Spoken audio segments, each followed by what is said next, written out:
હોળી ધૂળેટીના પવિત્ર દિવસે અંગદાનની રાજ્યમાં સરવાણી વહી છે. અમદાવાદમાં ફક્ત 24 કલાકમાં કુલ 3 અંગદાન થયા છે. તો બીજી બાજુ આણંદમાં પણ એક દિવસ પહેલા જન્મેલી પોતાની દીકરીનું મોઢું નહીં જોઈ શકેલા પિતાએ 5 વ્યક્તિઓના જીવનમાં ખુશીના રંગો ભરી ઉજાસ પાથરી ગયા છે. એવું કહેવાય છે કે અંગદાન એ સૌથી મોટું દાન છે, જે વ્યક્તિ જીવન બાદ પણ બીજાને નવી જિંદગી આપી જાય છે. એવું જ કંઈક આણંદના સેલત પરિવારે કરી બતાવ્યું છે. આ પરિવારના 40 વર્ષીય હાર્દિક સેલત પ્રોવિઝન સ્ટોર ચલાવી પોતાના પરિવારનું ભરણ પોષણ કરતો હતો.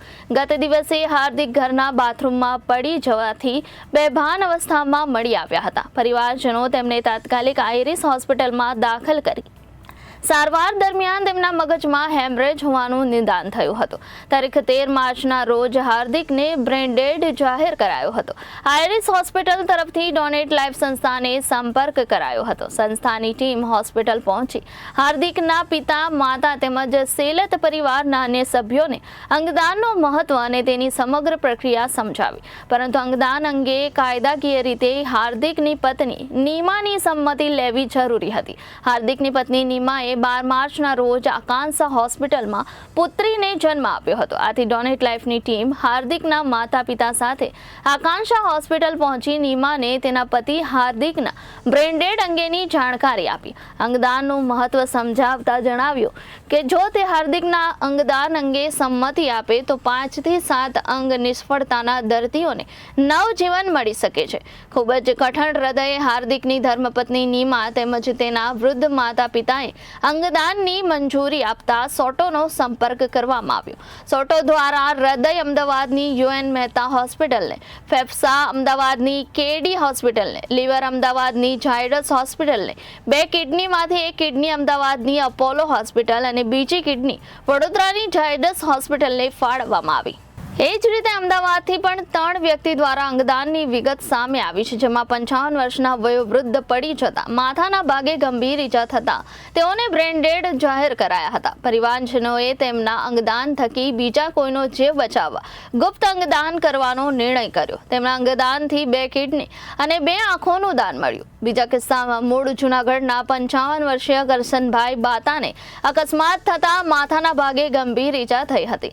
સારવાર દરમિયાન ડોક્ટરો કરસનભાઈને બ્રેન ડેડ જાહેર કરી પરિવારજનોને આવી પરિસ્થિતિમાં અંગદાનનું મહત્વ જણાવી અંગદાન કરવા સમજાવ્યા. કરસનભાઈના અંગદાનથી 2 કિડની તેમજ 1 લીવરનું દાન મળ્યું અને ત્રીજું અંગદાન મહેમદાવાદ ખેડાના રહેવાસી 52 વર્ષીય નગીનભાઈ પરમારને મગજની નસ ફાટતા પોતાના ઘરે બેભાન થઈ ધડી પડતા સિવિલ હોસ્પિટલ અમદાવાદ ખાતે રિફર કરવામાં આવ્યા હતા. ડોક્ટરોની ટીમે નગીનભાઈ બ્રેન ડેડ જાહેર કર્યા હતા. નગીનભાઈના અંગદાનથી હૃદય, 2 કિડની તેમજ 1 લીવર તથા 2 આંખોનું દાન મળ્યું છે. અમદાવાદથી આ 3 અંગદાતા પરિવારજનોએ કુલ 9 લોકોને અંગદાન થકી અને 4 લોકોને આંખોનું દાન આપી તેમના જીવનમાં નવા રંગો પૂર્યા. અંગદાન એ જ મહાદાનના થીમ સાથે કામ કરતી અમારી સોટોની ટીમ દ્વારા ગઈકાલે એટલે કે ધૂળેટીના પવિત્ર દિવસે માત્ર 24 કલાકમાં 3 લોકોએ અંગદાન કરી અને 9 લોકોને નવજીવન આપ્યું છે. પ્રથમ અંગદાન જે 55 વર્ષીય પુરુષ, એમના ફેમિલીએ એમના અંગદાનને ગુપ્ત રાખતા એમના તરફથી સિવિલ હોસ્પિટલને 2 કિડની અને 2 આંખો દાનમાં મળી. બીજા અંગદાનની વાત કરીશ તો 55 વર્ષીય પુરુષ કરશનભાઈ, જે જૂનાગઢના રહેવાસી, એ બ્રેન ડેડ થતાં એમના પત્ની અને એમના એજ્યુકેટેડ પુત્રએ અંગદાન કરવાનો નિર્ણય કર્યો, જેની સાથે એના બધા જ ફેમિલી મેમ્બર્સ એ પણ સંમતિ આપતા એમના તરફથી સિવિલ હોસ્પિટલને 1 લીવર અને 2 કિડની દાનમાં મળ્યા.